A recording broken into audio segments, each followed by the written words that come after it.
The invitation arrived on an ordinary Tuesday afternoon. Simple. Unassuming. A text from Emily. Dinner at my place tonight. I need to tell you something.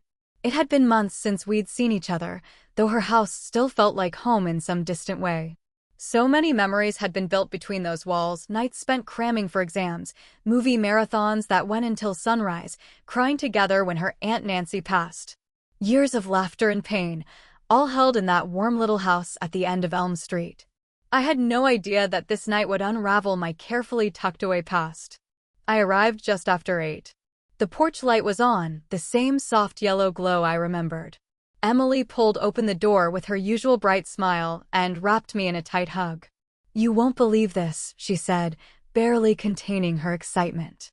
"My dad's getting married again." I blinked. "Seriously?" She nodded enthusiastically. "Yup. After all this time. I'm happy for him. And I was too." Her father had been a widower for over a decade. He was a kind man who deserved companionship and maybe even joy again. As we walked into the dining room, Emily chattered about the upcoming wedding plans, colors, possible venues. Her words bounced off the walls like sunlight. And then I saw her. Lauren. The air left the room. She stood near the dining table, hands gently clasped in front of her, her brown hair now threaded with silver. Still elegant, still poised. Her presence stole the moment from everything else. Emily beamed. "Kate, this is Lauren, my future stepmother." "Lauren, this is Kate, my best friend." Lauren's gaze met mine, calm but unreadable. "Hi, Kate. Good to see you." Her voice was steady, practiced. But her eyes told a different story. A deeper one. In that instant, 5 years fell away. I was 23 then, fresh out of university, full of purpose and nerves, standing in front of my first classroom. Lauren was an instructional coordinator, respected and confident, the kind of woman people naturally followed. She had a way of making people feel seen, heard.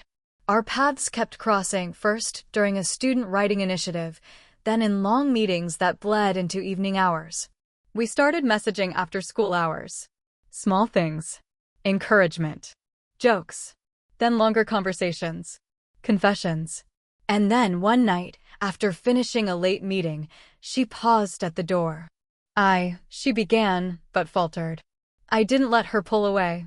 I leaned in and kissed her.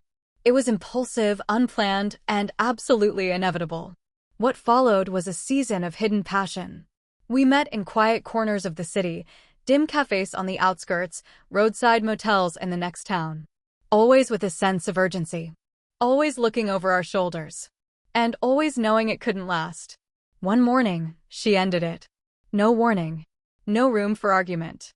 "This can't be more than what it already was," she had said, her voice low, final. A few days later, she resigned from her position and vanished from my life. Now she was back, sitting across from me at a dinner table like no time had passed. But everything had changed. "So, you two know each other?" Emily asked innocently as she passed the bread basket. Lauren barely paused. "Yes. We worked at the same school, years ago." That was it. No hint of anything else. Like we were no more than footnotes in each other's lives. I forced a smile and nodded, mimicking the same dispassion. Dinner went on. Conversation turned to wedding venues and family plans. But every word from Lauren felt like an echo of what we once shared. Every glance was a pull into the past I had fought hard to bury. Later, when Emily stepped into the kitchen to fetch dessert, Lauren and I were left alone in the living room. A silence fell between us, not awkward, but heavy with things unspoken. "Kate," she started, her voice softer now. "Don't," I cut in almost too quickly. "You don't have to explain. It was a long time ago." She took a slow step closer. "What happened between us? It's in the past. I know. But I think about it. About you. More than I should." I swallowed hard. My resolve trembled. "Then why did you walk away?" She looked down, then back at me. "Because I was afraid. Because I didn't think I was allowed to want what I wanted." And then, more quietly, but I never stopped. The clinking of plates in the kitchen snapped us out of the moment. Emily's voice called cheerfully, "Dessert's ready."